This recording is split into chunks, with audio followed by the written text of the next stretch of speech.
Are you kidding me now? Sub-Officer Carvork screeched, his voice cracking with exasperation. Just as my shift is about to end. A ship with no transponder. Guards, just kill me already.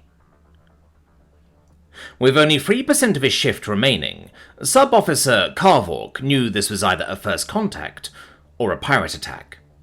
Either way, he would not be able to end his shift until the occurrence was complete. If Sub-Officer Carvork was lucky, it would be a pirate attack. The station was a simple border watch post and had no offensive or defensive system, in accordance with treaty.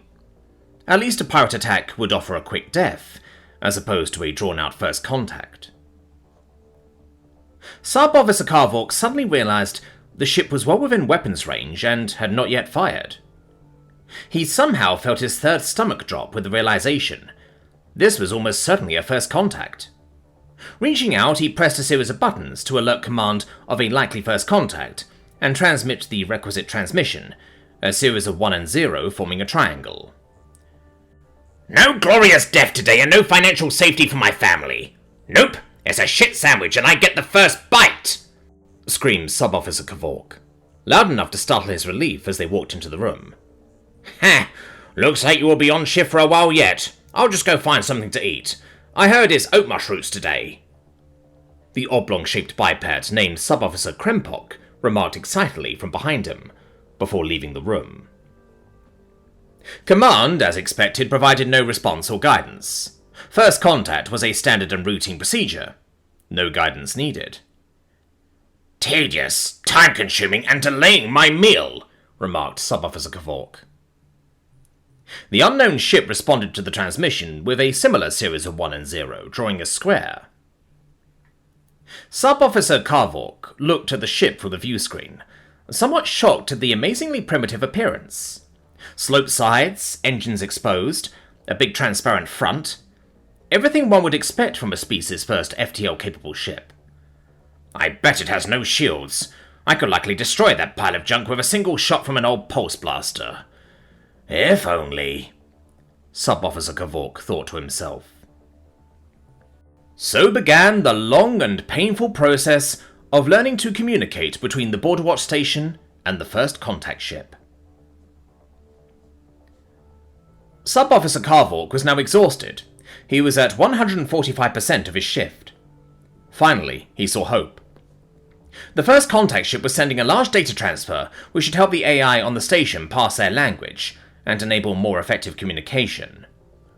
It could have been done long ago if your worthless technology was capable of processing data faster than a squawking portum, you primitive creatures! Yelled Carvork. The AI immediately began analyzing the data. Sub-Officer Carvork knew he would be stuck here for at least another 20% of his shift. If I am lucky, I will die of hunger soon. Gods, I hate myself for enlisting, Sub-Officer Carvork muttered wearily. Without warning, the door to Carvork's workstation slammed shut, and the lights were replaced by a dim red glow. Alert! Alert! Evidence of humanity detected. Workstation is in lockdown. Operator, immediately activate human detection alert system, screamed the AI through Carvork's headset. No! No, you stupid machine, that ship is not human! Show me the data now! Sub-Officer Carvork screamed, as his anger finally overcame his professional demeanor. Sub-Officer Carvork watched as the data appeared on his visor, and his blood ran cold with terror. The AI wasn't wrong for once. Images of humans and samples of human audio invaded his sound receptors. The final image was clearly taken only moments ago aboard the ship just outside the station. It showed 7 humans, smiling, displaying their predator teeth, front-facing ocular sensors, and insatiable desire for blood. Sub-Officer Carvork removed his visor. No need for it any longer. He turned to view the blood-purple button on his workstation. Covered in dust and not tested since time immemorial. Sub-Officer Carvork did what no other sapient had done in hundreds of generations. He pushed the button and alerted the entire Galactic Confederacy. Humans were detected in space. In accordance with the ancient treaties, all ongoing wars and battles were immediately halted. Every military ship within range was alerted and ordered to the border watch station from which the alert originated. Even civilian ships with registered offensive weapons and pirate fleets were alerted and requested to abort current actions and reroute for Karvok Station. It has been hours. What is happening over there? The captain of the UNS Friendship asked his communications officer. I'm sorry, sir, I don't know, Lieutenant Smith responded. Sir, I can't fully explain, but sensors indicate a reducing number of life signs aboard the station. The crew appear to be, well, self-terminating, Corporal Williams said, confused. What? What do you mean self-terminating? How can you tell? The captain asked, nearly screaming. Well, sir, look at the view screen. Nearly a dozen beings have thrown themselves out the airlock without environmental suits. They are dead, sir. What in God's name? Navigation, get us out of here, now. I don't know what is happening and we will not be here to find out. With that, the UNS Friendship disappeared from the system with a flash of purple light. What are you saying? There were never any humans here.